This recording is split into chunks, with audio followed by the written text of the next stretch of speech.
oscuridad que yo solo decidí estar. Yo dejé que las mentiras del diablo me engañaran por medio de pensamientos negativos. Durante esta etapa negativa de mi vida empecé a ser atacada por pesadillas de muchas víboras. Le comenté a mis papás y me aconsejaron de buscar a Dios, de empezar a asistir al templo, ser más activa, leer la palabra de Dios, ayunar y orar para que Dios me ayudara a ganar esta batalla. En ese momento me di cuenta de todo el tiempo que había perdido y todas las veces que yo rechazaba la mano de Dios. Esa noche yo le oré y pedí a Dios que cambiara mi situación. Yo ya no quería vivir en esa oscuridad y negatividad. Entonces decidí asistir a la oración un lunes. Cuando yo empecé a orar, sabía que Dios ya me tenía en sus manos.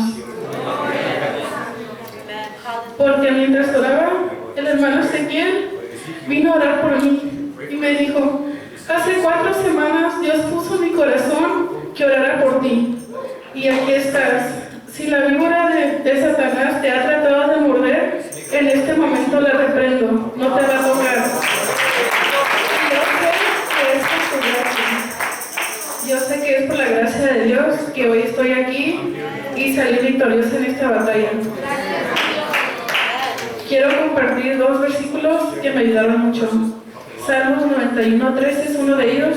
Dice así: sobre el león y el aspid pisarás, hollarás al cachorro del león y al dragón. Otro que me ayudó es Hebreos 4:12, dice: porque la palabra de Dios es viva y eficaz y más cortante que toda espada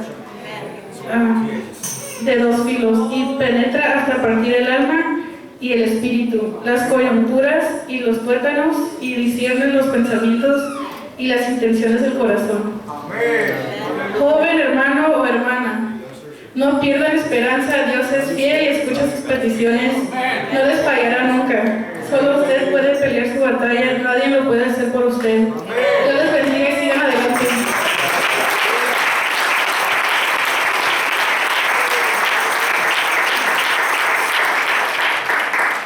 Amén, amén. Qué grandes cosas hace Dios, ¿verdad, hermano? Y así, hermanos, ¿por qué no la adoramos? Con más alabanzas para Él, porque Dios es amor. Aleluya, gloria a Dios. Gracias a Dios. Aleluya, gracias.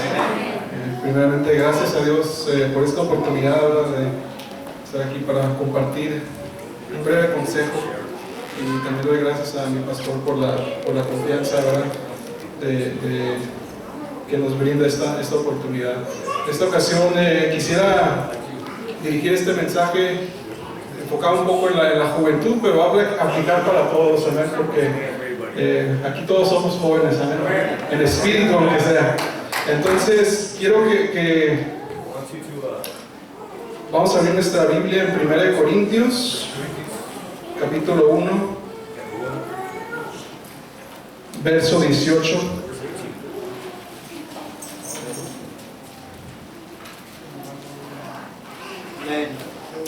Cuando lo tengan, digan amén, por favor. 1 Corintios, capítulo 1, versículo 18 dice: porque el mensaje de la cruz es locura para los que están perdiendo, pero para nosotros que somos salvos es poder de Dios, pues está escrito: destruiré la sabiduría de los sabios y desecharé el entendimiento de los entendidos. Nos brincamos al verso 27. Sino que escogió Dios lo necio del mundo para avergonzar a los sabios, y escogió Dios lo débil del mundo para avergonzar a lo fuerte. Y lo vil del mundo y lo menospreciado escogió Dios, y lo que no es, para anular lo que es, a fin de que nadie se jacte en su presencia. Y repito una vez más el 27, sino que escogió Dios lo necio del mundo para avergonzar a los sabios, y escogió Dios lo débil del mundo para avergonzar a lo fuerte. Vamos a orar de esta manera. Señor, te damos gracias por esta oportunidad que nos permite, Señor, estar aquí ante tu presencia, Señor. Te pedimos que en esta noche, Señor, hables a nuestros corazones, Señor, con este consejo, con esta palabra, Señor. Obra, Señor, por medio de nosotros, para que podamos llevarnos, Padre, podamos irnos impresionados con algún mensaje, Señor, lo que tú quieras hablarnos individualmente en esta noche, Padre. Estamos aquí para recibir en tu nombre poderoso, en el nombre de Jesús te lo pedimos, Señor. Amén. Les pido que ahí mientras escuchan también ponen por vida, porque estoy un poquito nervioso.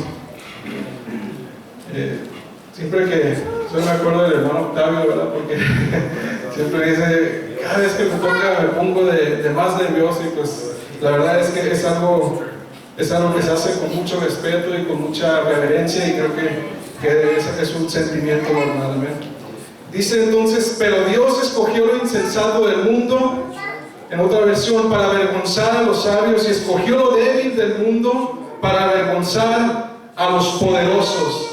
Cuando estaba estudiando esta escritura, me vino a la mente cómo es que se me hizo tan interesante, pues, cómo es que Dios le gusta escoger lo opuesto, ¿verdad? Cuando muchos pensarían que Dios quiere obrar por medio de cosas grandes, Dios como que se va para el otro lado.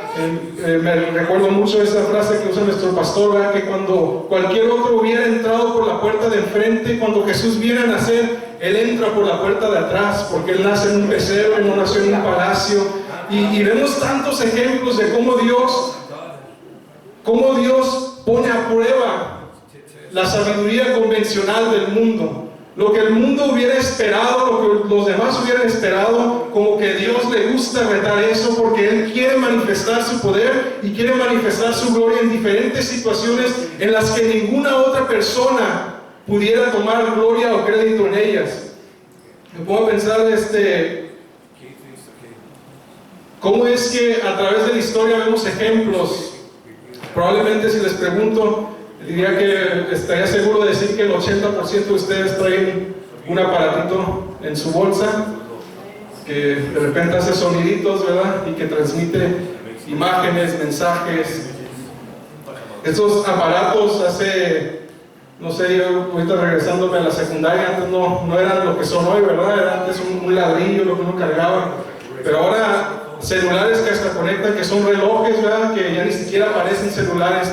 Estaba leyendo un artículo hace tiempo que decía que la potencia de estos celulares que tenemos hoy es la potencia que hace 30 años solamente los gobiernos poseían. Es tecnología tan avanzada, son cosas que están operando tan complicadamente que hace 30, 40 años solamente los gobiernos las poseían, y aún así no poseían nada comparado a lo que se tiene hoy en un celular.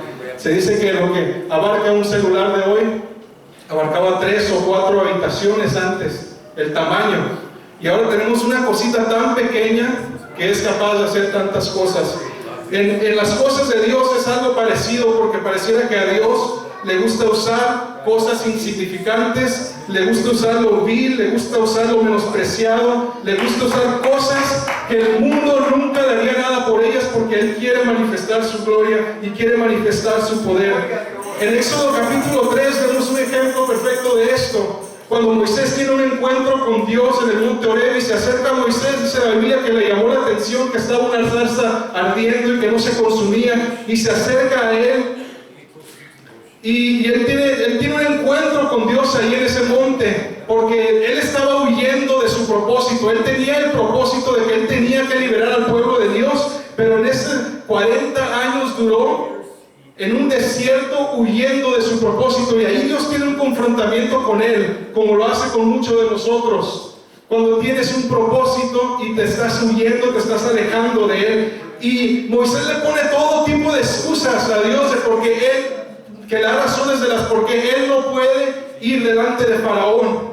Y Dios le dice a él: ¿qué tienes en la mano?, preguntó el Señor. Una vara, respondió Moisés. Esa vara era el símbolo de la vocación y la nueva identidad que él había asumido ahora como un simple pastor y ya no más como un príncipe. Pero esta misma vara, que era símbolo de poco prestigio, también fue la misma que Dios usó para partir el mar en dos cuando libertaron al pueblo de Israel. Con esta misma vara, él tocó la peña y de ella brotó agua, y fue la misma que tendió delante de Faraón como un prodigio, una señal de que Dios estaba con él, que se convirtió en una serpiente. Hermano, Dios usa cosas ordinarias. En el libro de Reyes, primer libro de Reyes, capítulo 17, vemos una historia donde Elías entra a un pueblo donde Dios ya lo va a sacar de haberlo tenido escondido por mucho tiempo.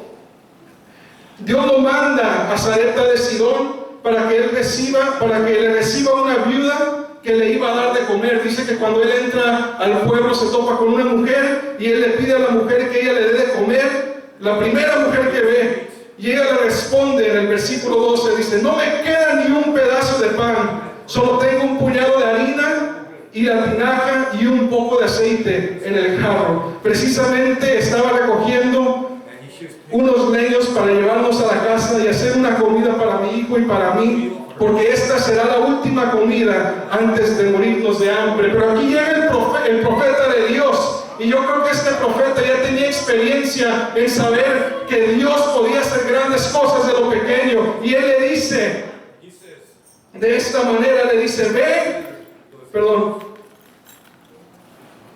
él le dice y le declara que no se le iba a acabar. Le dice: ve y hazme de comer. El verso 15 dice: ella fue e hizo lo que Elías le había dicho, de modo que cada día hubo comida para ella y su hijo, como también para Elías. Y tal como la palabra del Señor lo había anunciado por medio de Elías, no se agotó la harina de la tinaja ni se acabó el aceite del jarro. Hermano, Dios usa cosas ordinarias para proveer por sus hijos. En el libro de Juan 6 vemos el ejemplo de un joven que trae delante de Dios, y esto quiero aplicarlo para los jóvenes también. Estaba la multitud y estaba el maestro enseñando en Galilea, y no sabían qué iban a hacer los discípulos para darle de comer a tanta gente. Y como que Jesús le pregunta a uno de ellos: ¿qué vamos a hacer? Y obvio que él ya sabía, ¿verdad? La Biblia nos dice esto, pero él le pregunta a uno de los discípulos: ¿qué vamos a hacer? Y uno de ellos le contesta: ni el salario de todo un año nos alcanzaría para darles de comer a todos. Según Juan 6:9, Andrés vino a Jesús y le dice: Señor, aquí hay un muchacho que tiene 5 panes de cebada, y 2 pescados. Y él mismo dice: pero ¿qué es esto para tanta gente? ¿Qué son 5 panes y 2 peces para dar de comer a toda una multitud? Y quiero poner énfasis en lo insignificante que se le hizo a Andrés, a este hombre: 5 panes y 2 peces delante de una multitud. Pero bastó con que Jesús tomara esos 5 panes y esos 2 peces en sus manos, los elevara al cielo, los partiera, hiciera una oración para que obrara ese milagro y que pudiera comer toda una multitud. Una vez más vemos que Dios usa las cosas ordinarias. En 1 Reyes capítulo 18, después de un largo tiempo, dice: en el tercer año la palabra del Señor vino a Elías y le dio este mensaje: ve y preséntate ante Acab, que voy a enviar lluvia sobre la tierra. Ahí en esta cumbre estaba Elías postrado, después de haber visto fuego descender del cielo, después de haber estado huyendo por un tiempo, escondiéndose porque lo quería matar Acab. Y él vio como Dios hizo descender el fuego del cielo sobre ese holocausto, y después degolló a todos los profetas de Baal, y después se sube a la cumbre porque Dios le dice: ya viene el momento de la contestación, voy a mandar una torrente de agua, prepárense. Y se sube Elías y no había ni una nube en el cielo, estaba clarito, y le dice a su siervo que vaya y mire hacia el mar. Y aunque fue el siervo una vez y regresó, y le dice: no se ve nada. Le dice: ve otra vez. Y lo mandó otra vez y regresa y no se ve nada. Y se ve otra vez. Y lo mandó así sucesivamente, hasta que la 7ª vez le dice su siervo: desde el mar viene subiendo una nube, es tan pequeña como una mano. Hermano, Dios obra en las cosas pequeñas, en lo que parece insignificante para el hombre. En esas cosas Dios fija su mirada. Hermano, nunca menosprecies esas cosas pequeñas, porque Dios está en medio de ellas. Cuando menos lo esperas y cuando menos lo pienses, aunque no parezca mucho lo que tienes, aunque apenas alcance esa nube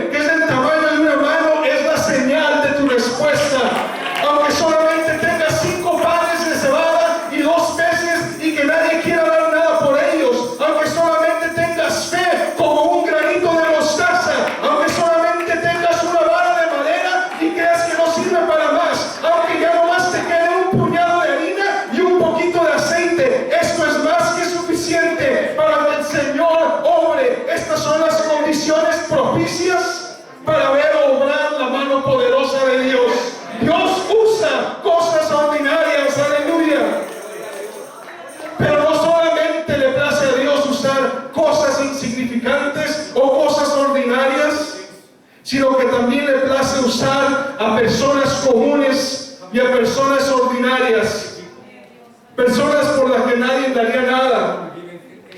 Yo me contaría entre una de esas, y creo que algunos de nosotros, ¿verdad?, seríamos honestos para decir que estamos entre esas personas ordinarias, que no son nada fuera de este mundo, nada fuera de serie. Personas como tú, hermano, como tú, joven, señorita, personas como tu vecino, hermano, como aquella persona que te ayuda en el mercado, como aquel jardinero que ves todos los días, como aquella persona que te despacha en el mercado. Gente ordinaria como tú y como yo.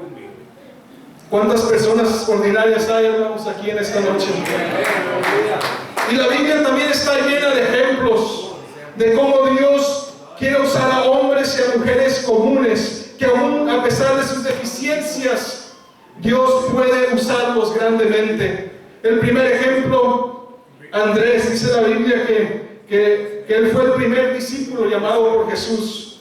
En la tradición cristiana, a este apóstol se le conoce como protocletos en el griego, que quiere decir el primer llamado. Él fue el quien introdujo a muchas otras personas a Jesús.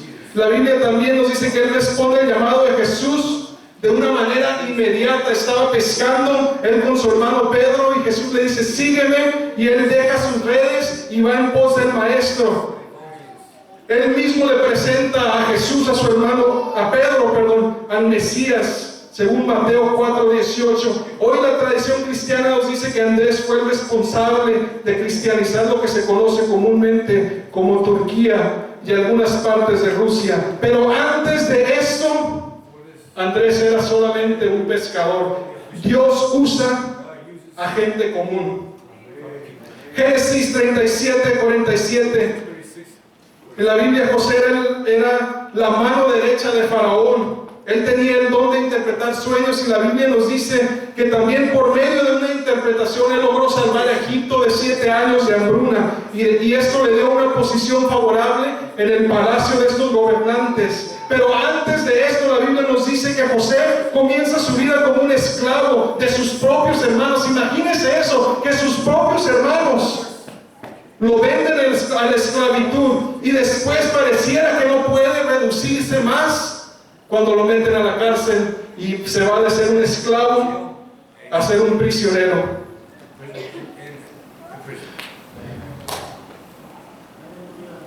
Pero Dios usa a gente común. En el libro de Éxodo vemos la historia de Moisés, que cómo es que él llega y se acerca a la presencia de Dios cuando él estaba huyendo de su propósito.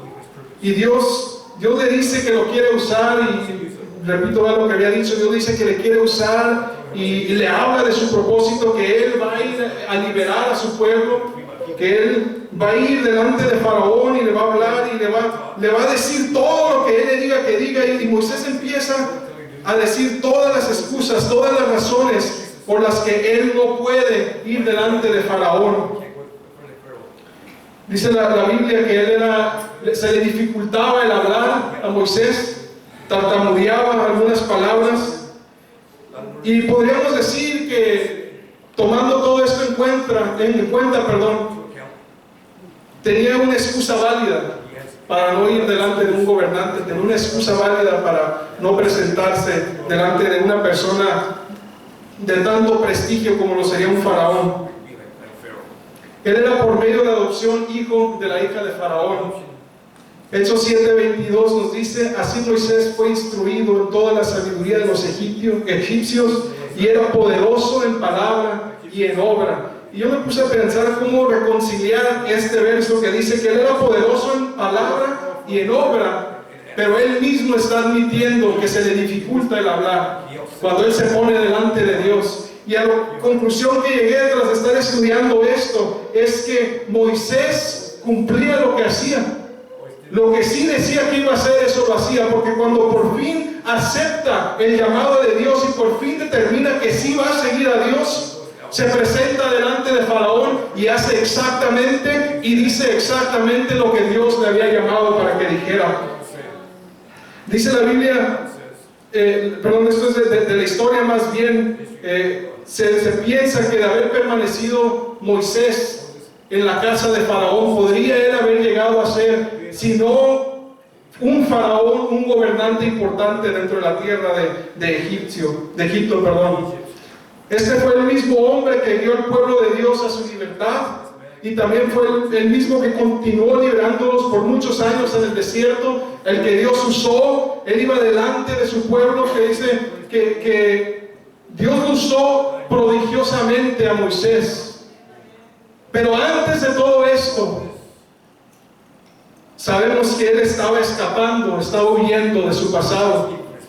Era un homicida, aunque no lo queramos ver muchas veces así. Él había matado a un hombre, y la Biblia nos dice que lo hizo de pura ira cuando él vio que estaba maltratando a uno de sus hermanos. Dice la Biblia que volteó para un lado, volteó para el otro, vio que nadie lo estaba viendo y se le fue con toda la ira que tenía y lo mató. Era un pastor de ovejas.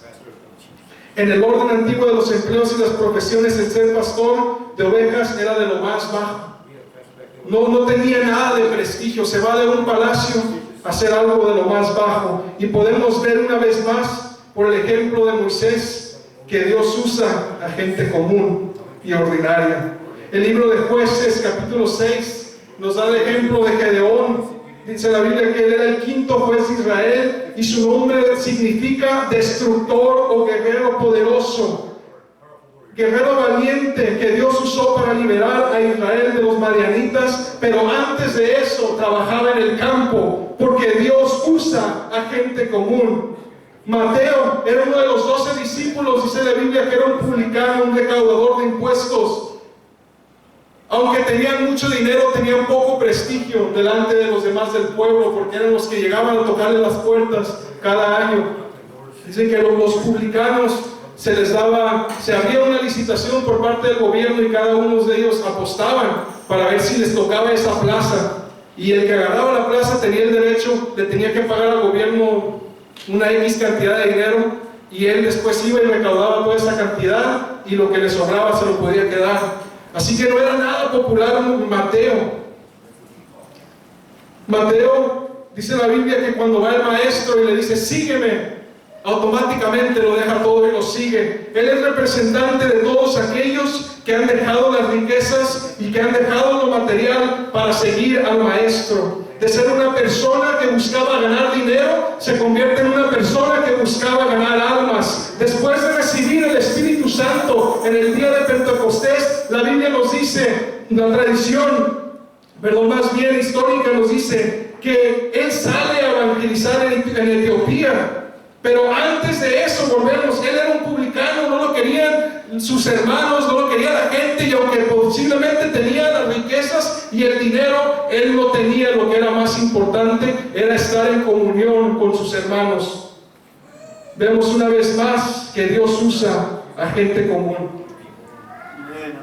También vemos el ejemplo de Pedro, que era el hermano de Andrés, líder destacado de la iglesia primitiva, que predicó un mensaje y se convirtieron 3,000 personas. Con un segundo mensaje se convirtieron 5,000 personas, según el libro de Hechos capítulo 2. Pero antes de esto era un pescador junto con su hermano Andrés. Era pronto para hablar, se precipitaba muchas veces y era un tanto violento también.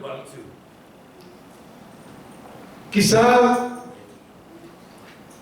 lo que más lo distingue a él, o lo más negativo, de que se le conoce comúnmente, es que negó al Señor 3 veces. Pero aún así Dios lo usaba, porque Dios usa a gente común. El último, quiero dar el ejemplo de Jesús. ¿Qué podemos decir de él, verdad? Los prodigios, los milagros incomparables. Pero tenía todo en su contra, porque a pesar de ser Dios, era completamente humano también. Y creció en una familia humilde, en nuestra misma carne, rodeado de nuestras mismas enfermedades, de nuestro mismo dolor, el mismo sufrimiento que tú y yo sufrimos.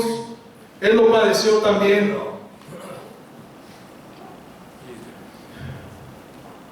Todo lo padeció. Pero esto no le fue un impedimento a Él. ¿Verdad? Él es el mismo que dio vista al ciego. Era el mismo que hacía caminar al paralítico. Es el mismo que liberaba a aquellos que estaban en las cadenas, ¿verdad? Por el pecado, por los demonios. Dios vino en forma de una persona común. Porque si hubiera venido en otra forma, no hubiera habido oportunidad para nosotros de poder alcanzar lo poco que hemos podido alcanzar. Hermano, creo que entre todo esto podemos ver que Dios usa cosas ordinarias y usa personas ordinarias como tú y como yo. Dios quiere usarnos, tiene un plan, tiene un propósito extraordinario para cada uno de nosotros. Una cualidad que compartían todas estas personas era la cualidad de la que compartimos la mayoría de nosotros, que eran personas ordinarias de todos los caminares de la vida, algunos sin educación, otros con educación, algunos con posesiones, otros sin posesiones, algunos de mucho prestigio y algunos de nada de prestigio. En estos hombres no había nada extraordinario. Pero cuando llega el Maestro, cuando se presenta Jesús, cuando llega en contacto y empieza a tener una relación con ellos, de repente lo común y lo ordinario empieza a hacer cosas extraordinarias.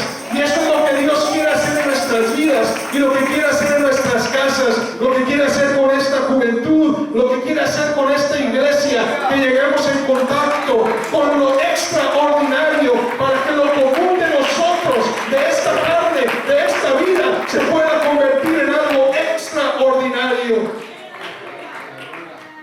Antes de conocer al Maestro no había nada de lo que se pudieran agrandar. Antes de llegar en contacto Moisés con esa zarza ardiente, venían de un pasado oscuro, con problemas como los tuyos y con los míos, con necesidades tan reales como las que tú y yo compartimos. Pero así le gusta obrar a Dios, así le gusta a Dios. Él busca lo vil y menospreciado. Él quiere perfeccionar su poder en medio de tus debilidades. Él busca personas imperfectas para llevar a cabo su perfecta voluntad, porque Dios usa a gente común. Hermano, en este día te quiero decir, así como Dios habló a Moisés, así como Dios habló a Pedro, así como llamó a Andrés cuando estaba pescando, así como habló a Saulo en el camino a Damasco, Dios te está hablando a ti en esta noche. Él quiere usarte para llevar a cabo su propósito. Él quiere usarte para llevar a cabo un plan de salvación. Él tiene un propósito extraordinario para ti. ¿Qué importa que no tengas dinero? ¿Qué importa que no tengas educación? Puedes decir, joven, pero no tengo carro, pero no tengo esto, pero no tengo otro. ¿Qué importa? Lo que sí tienes es el poder de Dios a tu lado, y lo único que necesitas es eso. No importa cuál haya sido tu pasado o cuáles sean tus limitaciones, porque en el plan de Dios hay lugar para todos. ¿Cuál es ese propósito entonces? Si ya vimos que Dios usa cosas ordinarias y que puede usar a personas ordinarias, y que nosotros no somos la excepción a ser una de esas personas ordinarias, ¿cuál es el propósito de Dios para mi vida? Marcos 16:15, y les dijo: id por todo el mundo y predicar el evangelio a toda criatura. El que creyere y fuere bautizado será salvo, mas el que no creyere será condenado. Estas señales seguirán a los que creen: en mi nombre echarán fuera demonios, hablarán nuevas lenguas, tomarán en las manos serpientes, y si bebieren cosa mortífera no les hará daño. Sobre los enfermos pondrán sus manos y sanarán. Por tanto, id y hacer discípulos de todas las naciones, bautizándolos en el nombre del Padre y del Hijo y del Espíritu Santo, con énfasis en el verbo id, énfasis en vayan, en la acción, en el hagan, en el hablen, en el vivan lo que les estoy mandando. El mundo de hoy, hermanos, está tan perdido, hay tantas situaciones que simplemente prender las noticias y uno se siente mal de ver tantas cosas. Casi después yo por un tiempo había dejado de escuchar el radio porque iba y llegaba al trabajo y hasta me sentía un poco conmovido y quería hasta orar, pero pues en el trabajo llegando no voy a ponchar y luego salirme a orar. Entonces dejé de escuchar el radio en la mañana y dije, lo voy a escuchar las noticias en la tarde, porque uno empieza a ver todas las situaciones, todo lo que está sucediendo. Según una revista de Forbes, ahorita dice que la generación milenial proyectan que sea la generación más rica en la historia del mundo. Por mucho tiempo se había dicho algunos años que la generación milenial no le gustaba trabajar, que no iba a hacer esto y lo otro, pero han hecho algunos estudios y dicen que esta generación es la más rica aún. Pero una observación que no hizo esta publicación es que sí puede ser la más rica, pero ha sido la más pobre en valores sociales y en valores morales, porque hoy el porcentaje de las personas que no creen en Dios es más alto del que era 20, 30, 40 años atrás. ¿De qué sirve tener todos los bienes del mundo y al fin que el hombre pierda su alma? ¿Ir a dónde?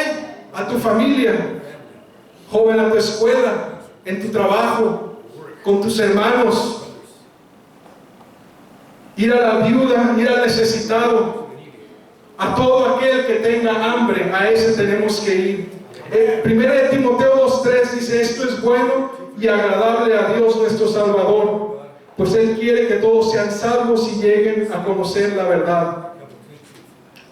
Voy a empezar a terminar, voy a pegar un poquito en el piano. En esta tarde, hermano, tal vez, como te digo, logres ver que sí puede usar a Dios a cosas comunes, pero aún así te quieres descartar tú de entre esas personas comunes, ordinarias. Puedes sentir como se sintió Moisés cuando Dios le hablaba y decía, ¿qué les diré?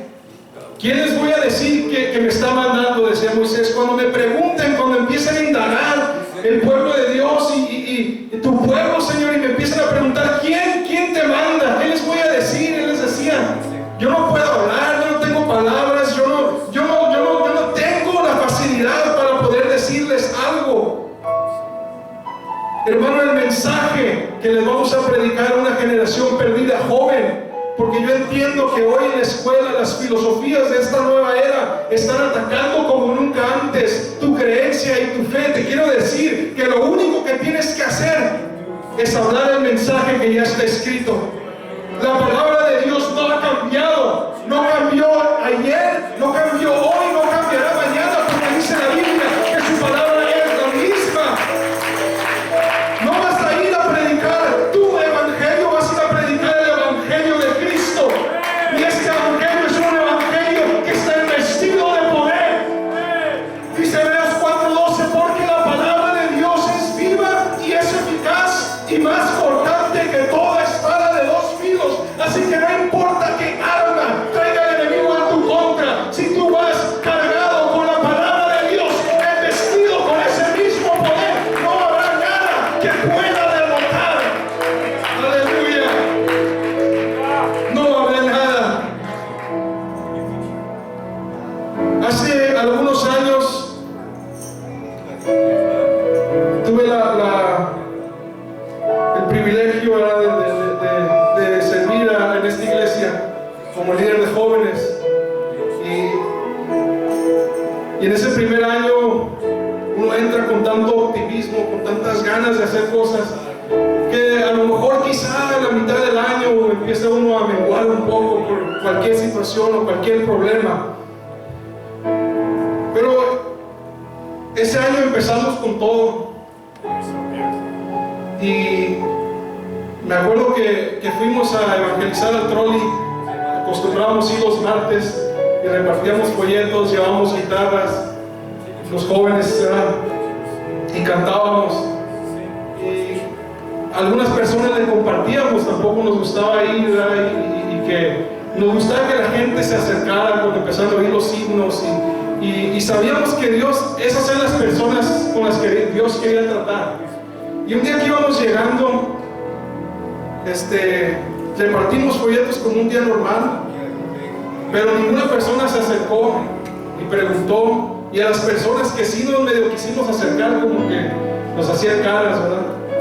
Y nos fuimos, dijimos, vamos a respetar, cantamos unos himnos, pero ese día yo me fui triste. Yo me fui triste porque no pudimos compartir con nadie la palabra de Dios en ese día. No pudimos, sentimos que no se abría ninguna puerta, pero repartimos folletos. Y algo sucedió 9 meses después. Estaba yo dormido y sonó mi celular, eran las 4 de la mañana. Y era alguien en inglés y empieza a decir, this is Gerald, dijo. Y yo cuando despiertan uno a las 4 de la mañana, ¿verdad? Lo primero que hice, ignoré la llamada, la segunda vez la contesté y fue cuando me dijeron eso. Y le dije, tienes el número equivocado, y le colgué. Y otra vez dijo, no, dijo, this is Gerald. Y dije, me pude pensar, y cuando me dicen Gerald, dije, ¿qué va a decir Gerald? Y le dije, ¿estás buscando a Gerald? Sí, dijo, estoy buscando a Gerald, dijo. Y se veía, era un muchacho que se veía que estaba conmovido. Y me dice, hace 9 meses, dijo, nos topamos a un grupo de jóvenes en el trolley, dijo, y me dieron un folleto. Y tú me dijiste algo, dice, que no me ha dejado dormir en esta noche, porque yo tengo una situación, yo tengo una necesidad, dijo este joven, y necesito que tú ores por mí. Y yo le dije, yo no recordaba, porque hace 9 meses no había recordado yo qué pasó. Dijo, nomás me diste el folleto y me dijiste, Cristo te ama. Es lo único que le dije, no fue ninguna palabra que te hubiera dicho, qué cosa tan más extraordinaria, pero como es palabra de Dios, está fundado en esta misma palabra, en este libro sagrado. 9 meses después, en medio de su necesidad, él se acordó que había un Cristo que lo ama a él y que quiere tener una relación con él. Aleluya. De esa misma manera, joven, no tienes que decir cosas fuera de lo ordinario, ni buscar palabras que puedan impresionar a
estará contigo a donde quiera que tú vayas. Aleluya. Vamos a ponernos de pie. Dale gracias a Dios. Señor, en esta noche, Padre, estamos aquí delante de ti, Señor. Hemos oído tu palabra, el consejo, Señor. Y queremos decir, estamos dispuestos a seguirte, Señor. Yo soy un candidato perfecto, porque soy una persona ordinaria. No tengo nada de valor en mí, ni siquiera mis padres, puedes decir, o mi familia me quiere, me aprecia. Tú eres un candidato perfecto para el plan de Dios, aleluya. Si no quieres abrir tu corazón, aleluya, de esta noche, joven, el altar está abierto.